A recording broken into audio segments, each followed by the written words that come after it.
կներկայացնեք ի վերջո ինչ քրեական գործի շրջանակում խոզարկությունները եւ բերման ենթարկեցին արդյոք պարոն Ծառուկյանին ինչ կարգավիճակով Պարոն Ծառուկյանին ձերբակալեցին, տեղափոխում են քննչական մարմին, այնտեղից էլ դատարան, կալանքի միջնորդություն են ներկայացնելու դատարան, կալանքի համար։ Մեծ հաշվով սա է, մեղադրանքները մի քիչ շատ ծիծաղալու եւ абսուրդային են,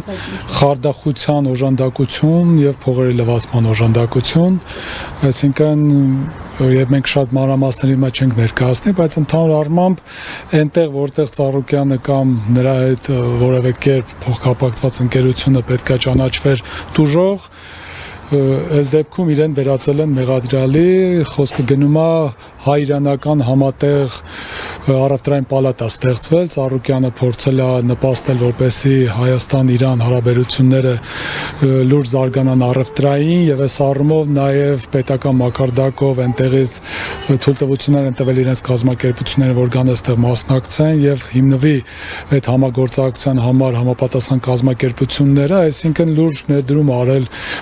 պետական հարաբերությունների զարգացման առումով, բայց այդ ընթացքում Իրանի որոշ քաղաքացիներ որոշակի չարաշահումներ են թույլ տվել եւ դրա հետ կապված նաեւ այստեղ հաղորդումներ կան ներկայացած նրանց դեմ, բայց քանի որ իրենք էլ օգտվելով իրենց հնարավորություններից Իրանում են համապատասխան հաղորդումներ տվել, այնտեղի նյութերը ուղարկել են այստեղ եւ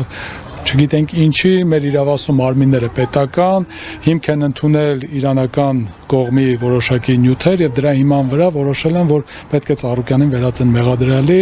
այն դեպքում երբ որ այստեղ ասում եմ նրա մասնակցությամբ կազմակերպությունը եւ պետք է տուժող ճանաչվեր հիմա այս տեսանկյունից մեր համար զարմանալի է որ Հայաստանի Հանրապետությունում իր քաղաքացու շահերը եւ այնպիսի իրադրությունում երբ որ միջպետական հարաբերությունների զարգացման համար էր այս բոլոր գործողությունները կատարվել փոխանակիր քաղաքացու շահերը պահպանվի այս դեպքում ի վնաս է լինում եւ դա հասկանալի է որ խոսքը այս դեպքում քանի որ Ծառուկյանի մասին է դրա համար այս գործողությունները կատարվեցին